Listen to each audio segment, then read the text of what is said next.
أنا دكتور آلاء ودي نيوتريشن توكينج.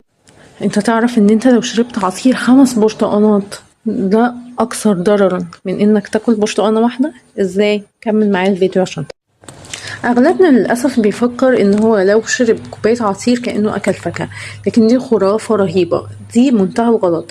العصير ملهوش اي علاقه بالفاكهه، انت مجرد ما مسكت الفاكهه وعصرتها انت كده ضيعت الالياف اللي فيها اللي هي بتبطئ امتصاص السكر او دخول السكر الدم. فانت لما بتشرب عصير كده انت بتشرب ميه وسكر ومواد حافظه فقط، بالذات لو عصاير معلبه من بره. لو عصاير فريش في البيت برضه ضاره، لان هي عباره عن ميه وسكر بس. السكر الفركتوز الموجود في الفواكه بيدخل الجسم بسرعه رهيبه جدا. ليه؟ لانه انت كده ضيعت الالياف اللي كانت بتبطئ دخوله الجسم.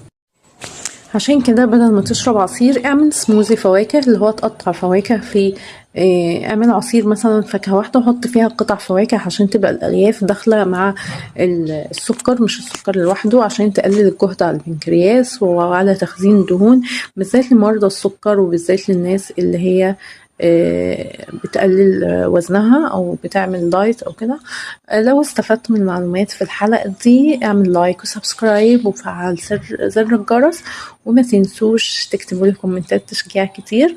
والمرة الجاية ان شاء الله هنتكلم عن حاجة تانية في سلسلة مشروبات مفيدة. ولكن سلام.